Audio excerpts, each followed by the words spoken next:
Good day everyone, my name is Jamie and this is our story.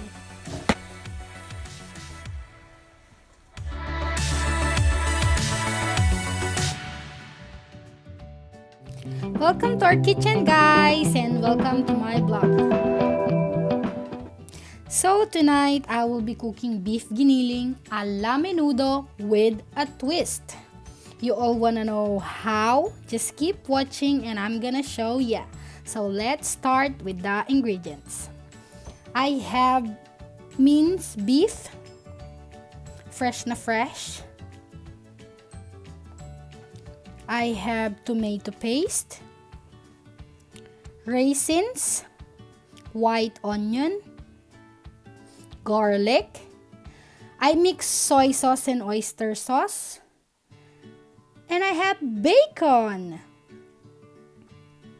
I have sweet paprika, or you can call it red bell pepper.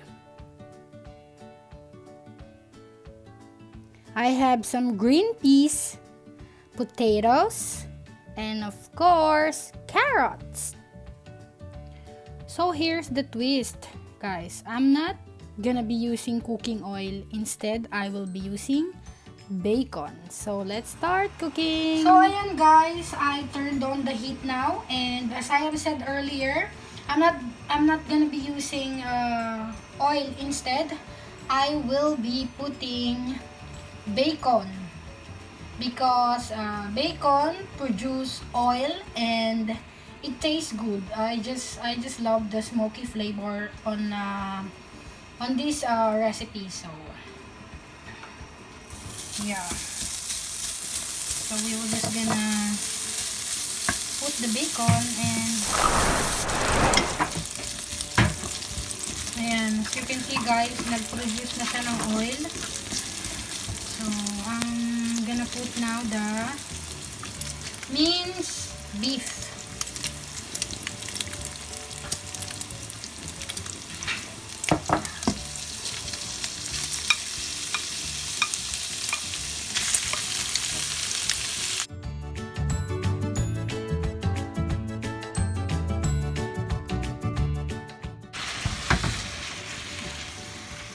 Hi, Jamie. Hi. She's helping me making our dinner. What are we making? Giniling. Try of course. It's so good. Be messing. Toys on the floor everywhere. Hello Belle! Can they say hi hi? Hello! Hello! You have long hair now. We should cut it back. Ayan, so now the meat is brownish. We can put our next ingredient. So garlic, we were gonna put now the garlic kasi I think it's cooked now, the meat.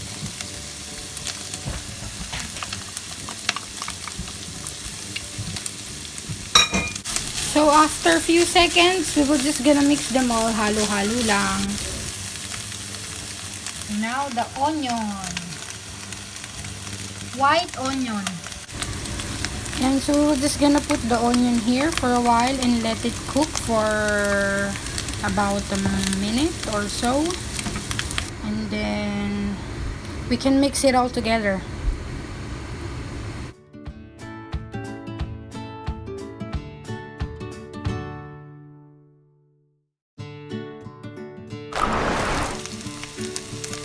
Black pepper.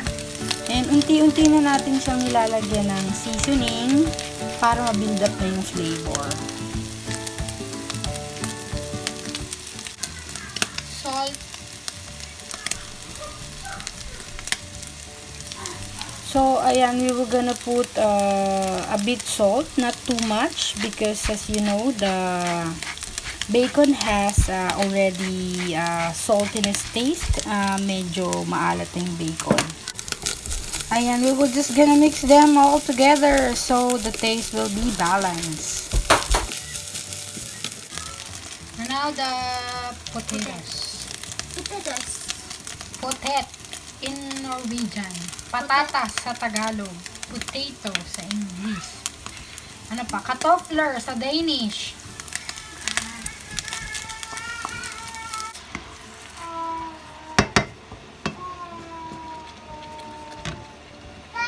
carrots. Punosk, gulrot. Ayan, takpan muna natin siya para lumambot ang ating potato tsaka carrots. Ayan, as you can see guys, medyo malambot na yung potato tsaka carrots. So now I will be putting paprika or red bell pepper.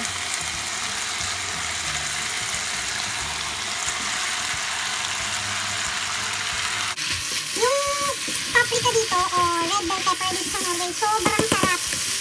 Sobrang tamis niya. Para siyang, pwede mo siyang gawin snack. Actually, ginagawa talaga namin siyang snack dito. Para siyang fruits.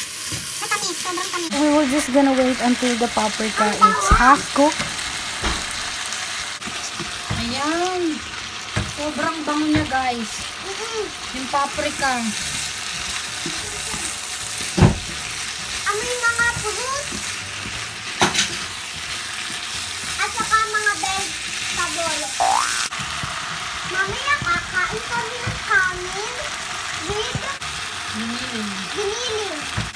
Now, let's put the beans, green peas. So that will be nice and then good. Yes. So, I'm gonna be putting now the oyster sauce with soy sauce. I mix them together to give more taste.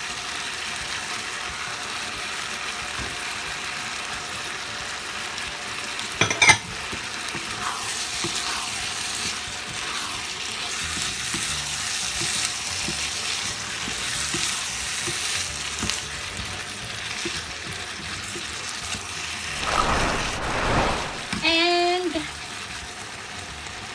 tomato paste. We're soon done here.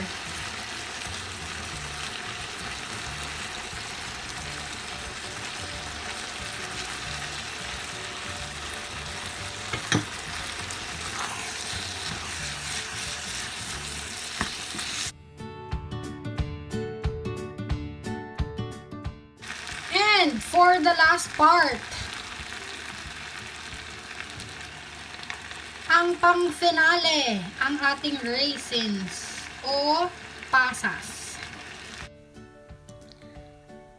Ayan guys, raisins is just optional. You can either put it or not. Some people, they don't like raisins, so it's allowed. It's allowed not to put raisins. So let's just cover it up for 2 minutes and then it's done. So, ayan guys. Luto na siya. O, diba?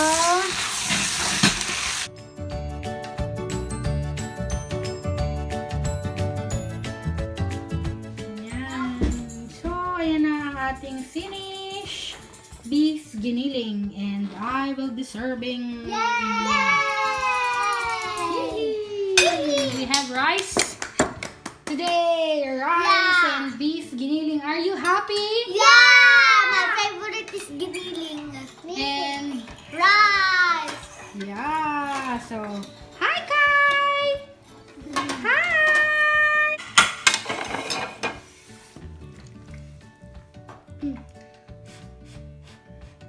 Ang dami niya natin ah. Can you finish all that? Yeah. Wow, good!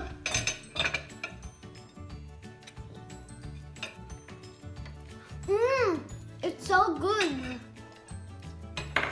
You like it? Yeah. You want to eat?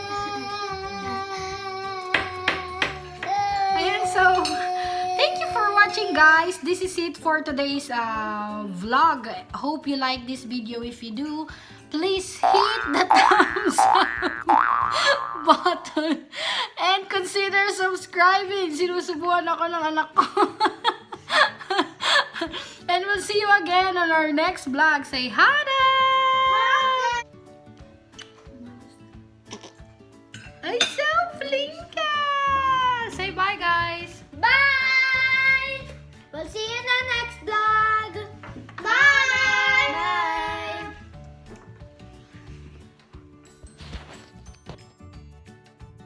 A few moments later.